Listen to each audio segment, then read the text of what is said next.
hemos hablado del mielo proliferativo, del linfoproliferativo. Vamos a ver ahora, esta es otra patología, ya es totalmente diferente. Es una expansión clonal, volvemos a lo que es clona, de las células progenitoras hematopoyéticas, pero de la estirpe mieloide.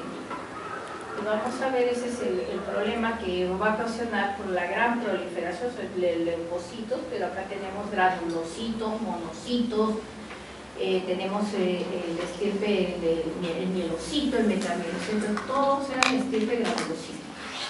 Hay una leucocitosis diferenciada con basofilia y una gran esplenomegalia.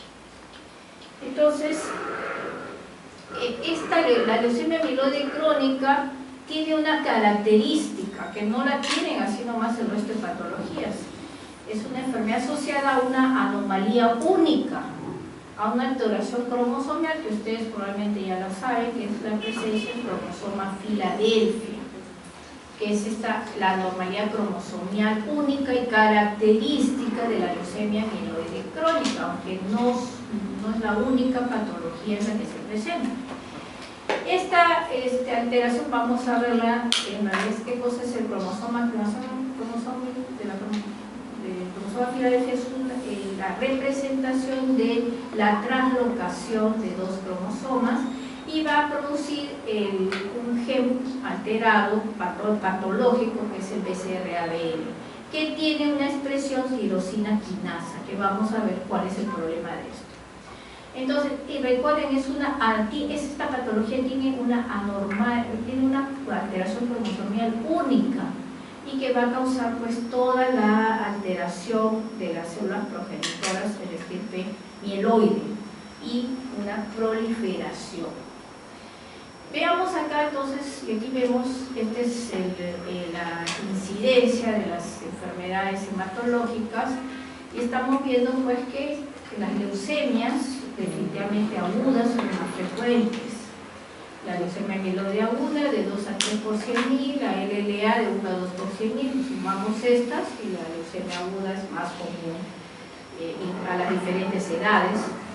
Pero vemos acá leucemia linfocítica crónica también según este estudio, porque es europeo, de 2 a 3 por 100.000 y la LMC de 1 a 2 por 100.000. Global, en relación a todas estas enfermedades hematológicas, es de 6 a 10 por 100.000 al año la incidencia. Entonces, como les comentaba, en la literatura depende, vamos a ver, no sabemos nuestra incidencia actual acá, si es que hay un predominio, pero a nivel mundial es la LDC la causa más común en estas enfermedades crónicas. En cuanto a incidencia y epidemiología, la incidencia de leucemia mieloide crónica está entre 10 a 15 casos por 10 a las 6 al año, y aún no hay diferencia en realidad ni geográfica ni de raza. O sea, puede dar en cualquier parte del mundo, y la frecuencia la incidencia está en relación a la población. La edad media está entre 60 y 65 años, y aunque en algunos países la edad de presentación es menor. En los países del tercer mundo, por ejemplo, en nuestros casos, la frecuencia, la edad media es más o menos 55 años. O sea que es una enfermedad relativamente, de edad madura, a diferencia, y están viendo ustedes la diferencia con la LLC, que es de gente anciana. Entonces, ese es otro problema. Cuando se presentan más jóvenes, se describe que el paciente más joven descrito de leucemia mieloide crónica es un niño de 2 años, niño japonés, con diagnóstico. Entonces, en estos casos también más difícil, se presenta más agresivamente, y ahí tendremos que valorar la terapéutica en relación al trasplante de médula. Pero en la población general, más o menos están viendo un promedio de 55 años para 55, diríamos, hasta 65. En cuanto a la proporción hombres y mujeres, discretamente 1.3 sobre 1 en relación a la frecuencia un poquito mayor en relación a los hombres. El 50% son diagnosticados por exámenes de laboratorio, o sea, igualito que en la LLC, chequeo en su trabajo, que es, en muchas empresas una vez al año los someten a chequeos y le detectan la leucocitosis. Y el 85% son diagnosticados en la fase crónica. Entonces vamos a ver, hay fases de evolución de la enfermedad. Entonces decíamos 50% son asintomáticos. Si se presentan síntomas, son síntomas generales: fatiga, pérdida de peso, hiporexia, sensación de llenura, y eso es porque ya comienza a ver el crecimiento del vaso. Entonces el vaso comienza ya a comprimir, algunos sienten un malestar, un dolor, e incluso dicen que tengo una masa acá, y es el vaso, que puede llegar, ustedes saben, hasta fosa ilíaca izquierda. Yo no sé si en algún momento ustedes han tenido en la práctica visto un paciente. También nosotros cuidamos mucho al paciente, que en este caso cuando tiene pulmonaria gigante, porque va un alumno, va al otro, lo examina y puede estallar el vaso. Hemos tenido casos en donde han estallado, porque son los vasos son muy friables, ¿no? Y hay muchos alumnos, todo el mundo, pues algunas veces ponen un cartel no examinar al paciente, pero lo característico es un vaso, ya hablamos de los vasos gigantes, esplenomegalia gigantes. Y el hallazgo, entonces va a haber anemia, va a haber la leucocitosis, pero una leucocitosis de 100.000, 200.000, 300.000. Tenía un paciente que llegó con 500.000 leucocitos, es como si fuera una médula del frotis periférico.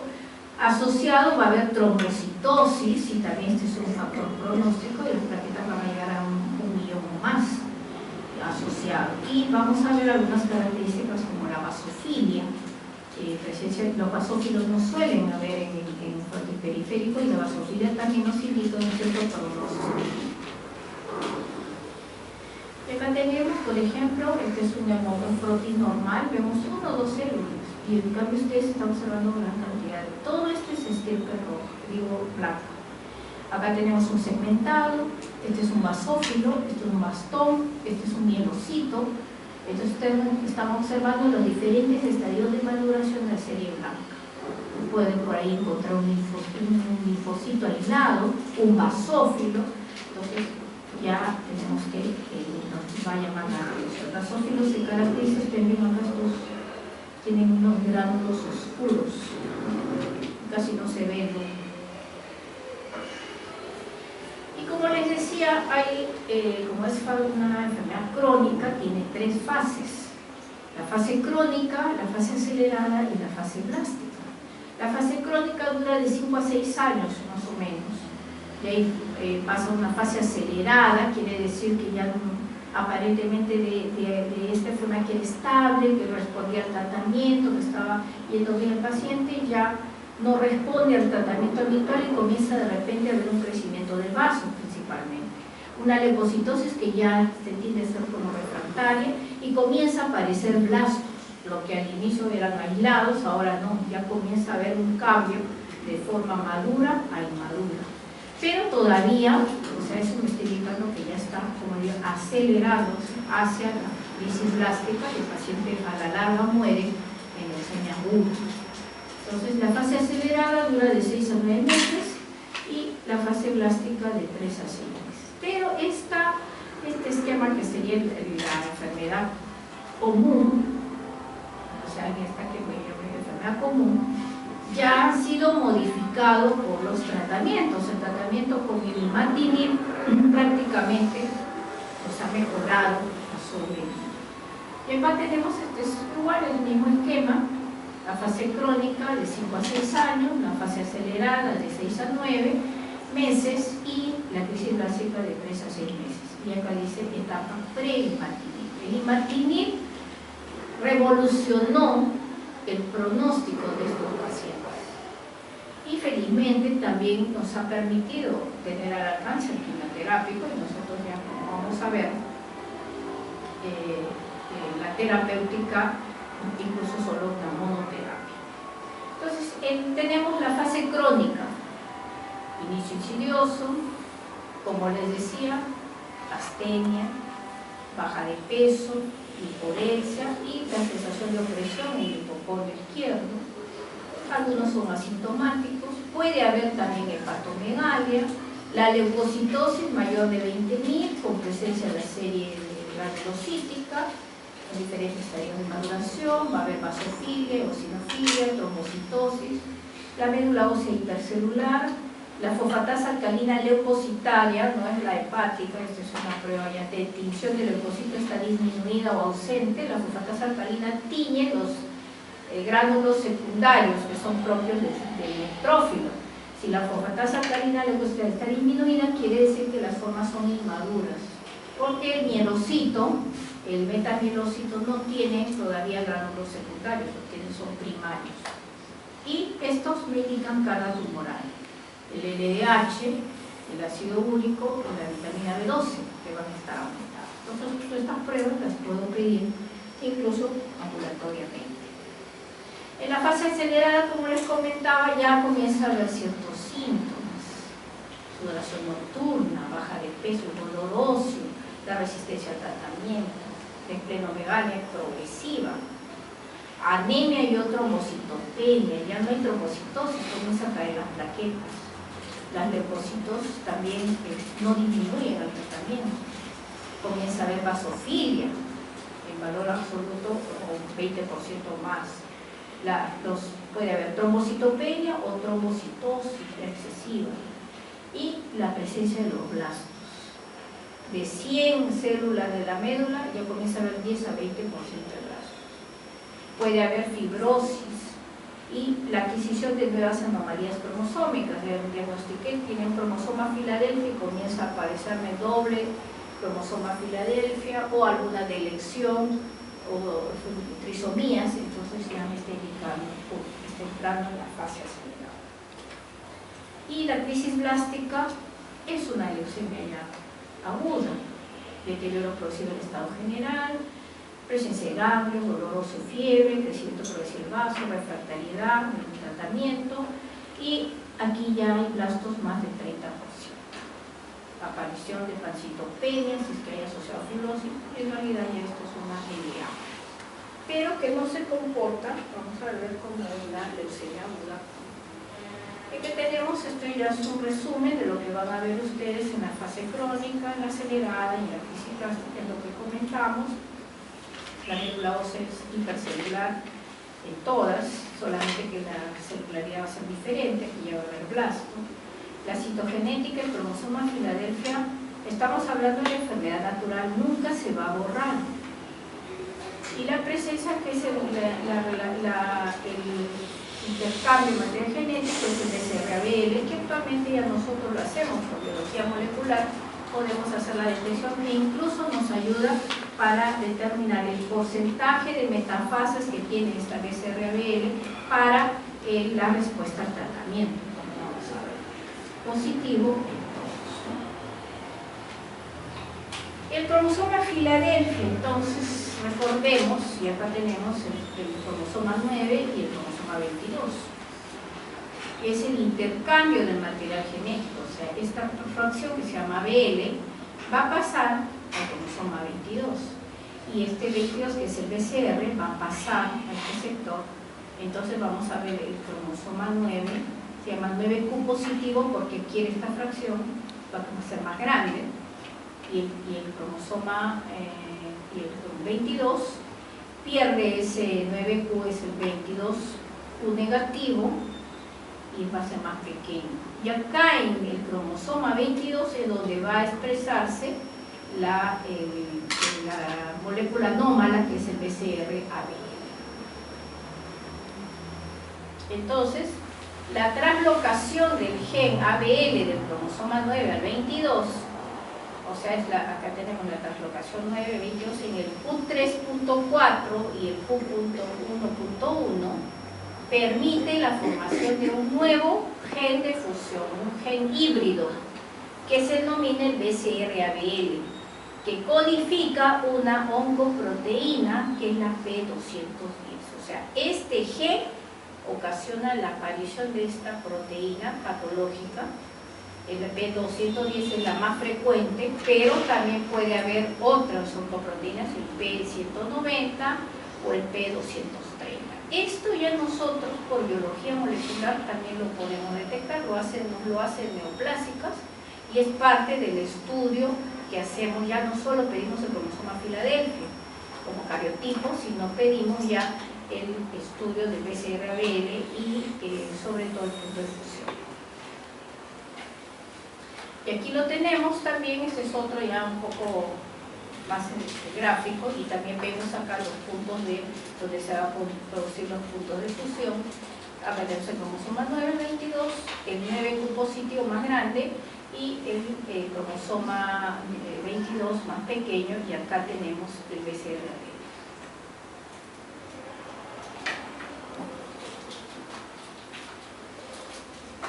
Entonces, ¿qué pasa? Que ese gen maligno BCR-ABL se va a producir en los ribosomas un tipo de proteína que antes no existía y que se va a comportar de forma anómala, que es la proteína BCR-ABL, que tiene una función tirosina quinasa. O sea, la tirosina quinasa existe, pero es controlada. Esta sirve para la proliferación celular, pero tiene sus formas de control, de que la detiene la proliferación. En cambio, esta proteína BCR-ABL hace que esta proteína se reproduzca rápidamente, y esta es la responsable de enviar las señales al núcleo para que haya pues la proliferación celular. Y entonces comienza a haber el problema. Este es el estudio del cariotipo. Ustedes van a ver, ustedes seguramente han hecho sus prácticas de cariotipo. Uno se entretiene juntando los cromosomas, y vemos acá el cromosoma 9, ustedes lo ven comparado con uno normal, más grande, y ustedes ven el cromosoma 22 más pequeño.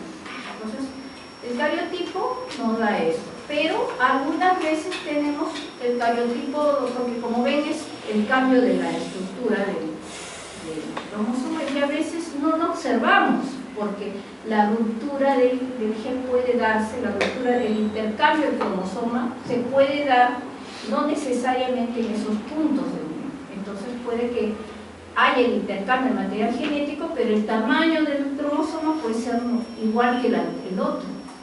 Y yo puedo decir falsamente por cariotipo que no tengo el cromosoma Filadelfia, pero si le hago el estudio molecular del BCR-ABL, está presente. Por eso es que ahora ya no nos basta el cromosoma Filadelfia. Tenemos que hacer también el estudio de la determinación del BCR-ABL, que se hace por estudio molecular. Y acá también volvemos a ver, para que recuerden, acá está el ABL, el BCR, el intercambio, y aquí está el BCR-ABL. Y aquí ya ocasiona la proteína que es tirosina quinasa.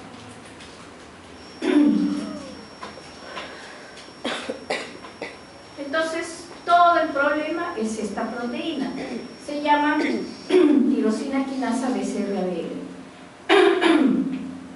Entonces, ¿qué ocurre? Que esta proteína es responsable de la alteración del ciclo normal de la célula.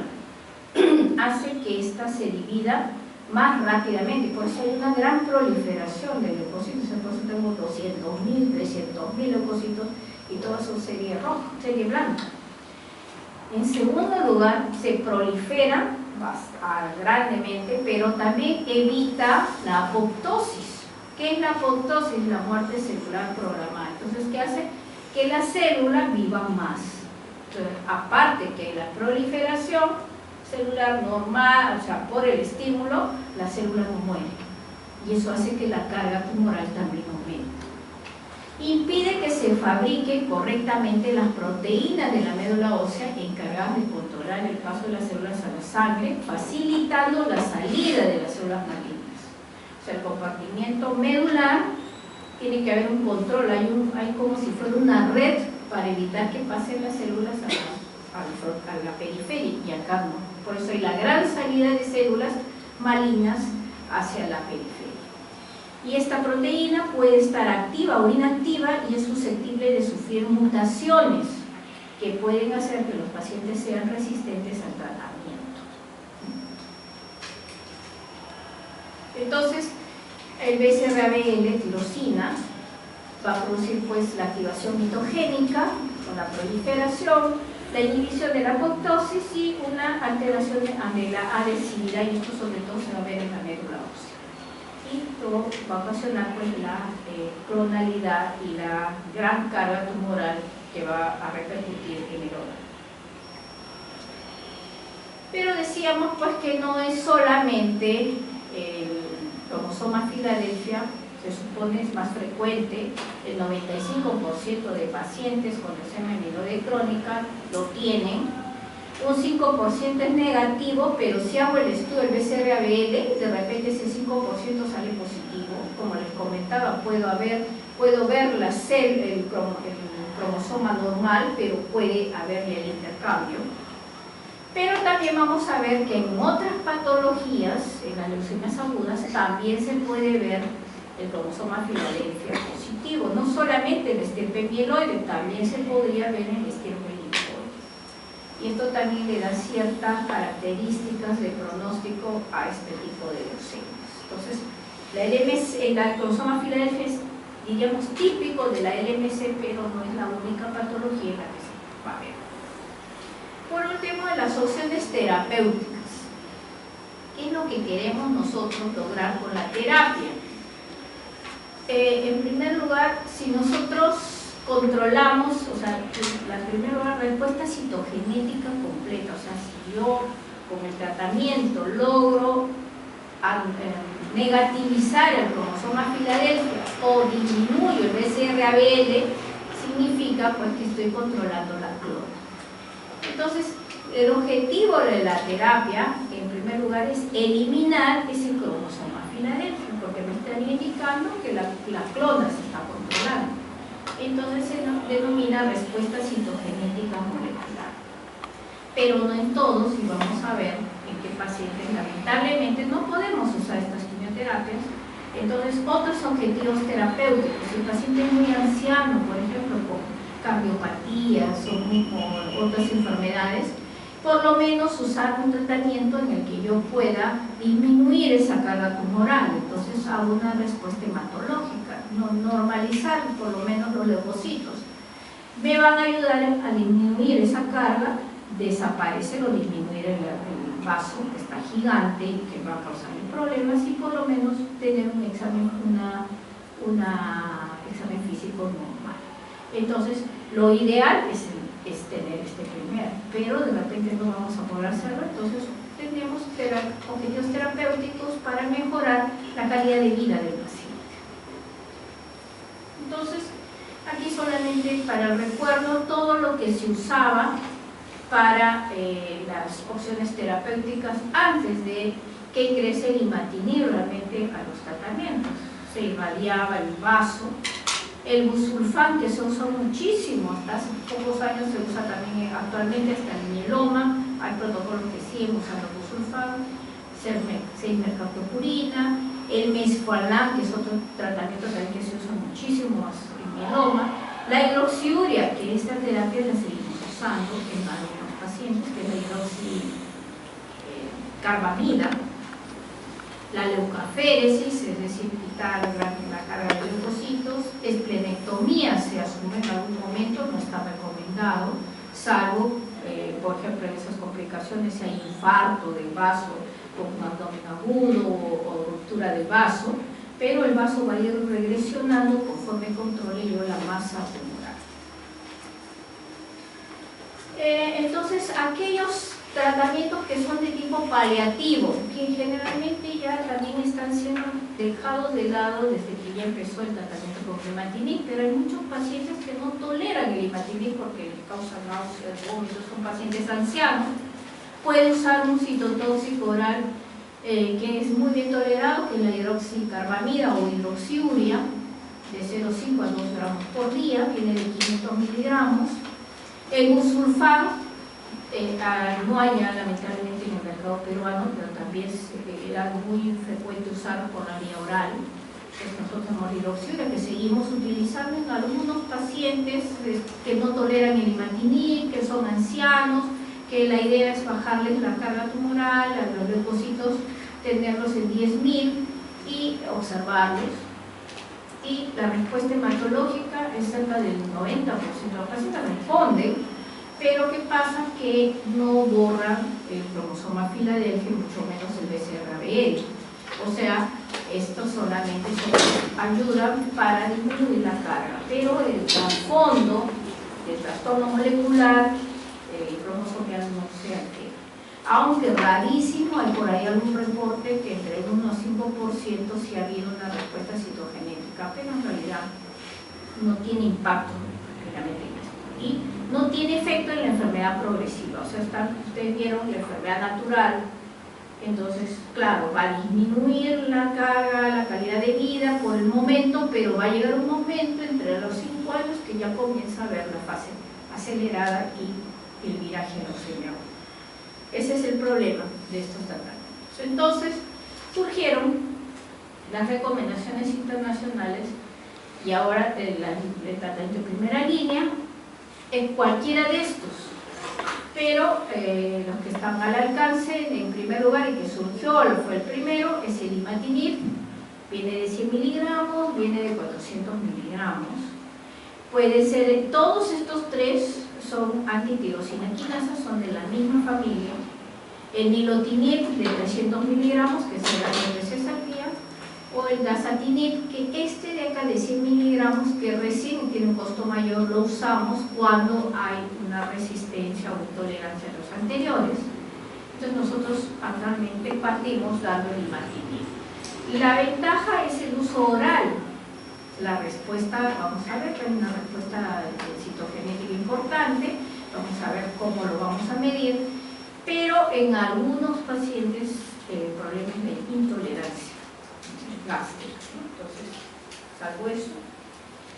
Tenemos en segunda línea, hablamos de segunda línea, o sea, si empecé con imatinib, o sea, cambio a otra tirosina quinasa, inactivador de la tirosina quinasa, tomando en cuenta los efectos colaterales y las comorbilidades, ¿no? Entonces, en caso de falla imatinib, cambiamos a los otros, porque y consideremos el tipo de BCR-ABL de mutación, que este es un tipo que es muy refractario desde un inicio. En algunos países ya se está haciendo este estudio de la mutación, porque se está viendo que estos tienen ya de un inicio a ser resistentes al imatinib. Entonces, y esa resistencia de frente pasan a otro tipo de quimioterapia. Nosotros todavía no hacemos esto. Y en tercera línea, en caso de falla de 2 o 3 de los inactivadores de la tirosina quinasa, considerar el trasplante halogénico. Como son pacientes relativamente jóvenes, o sea, si tengo un paciente de 40 años o menos, está considerando 50 para abajo, ese paciente definitivamente tiene que ir a hacer el trasplante halogénico, o sea, va a la remisión completa y se trasplanta. En relación a los tratamientos a fase acelerada blástica, se considera usar el mismo tratamiento que se usa para la fase crónica, solamente que se aumenta la dosis. Imatinib, decíamos, era 400 miligramos, ahora usamos 600, 800. El nilotinib, 400 miligramos 2 veces al día, o el dasatinib, 140 miligramos, y hay que considerar el trasplante autólogo, ¿no? También en estos pacientes que ya están yendo hacia la fase acelerada. ¿Cuál es el fundamento para el uso del imatinib en la leucemia mieloide crónica? Entonces, como decíamos, la característica de la translocación 922, que viene a ser cromosoma Filadelfia, es el producto de este gen de fusión, es el BCR-ABL tirosina quinasa, que es el causal de toda la proliferación, que se llama leucemógeno. El imatinib es un inhibidor selectivo de la tirosina quinasa.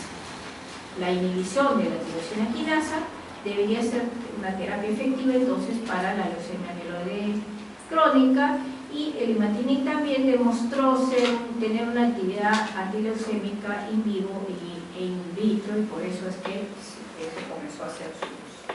Y acá lo tenemos ya el gen, el BCR-ABL tirosina quinasa, que va a empezar todos los problemas que ya hemos hablado. Entonces, el imatinib inhibe la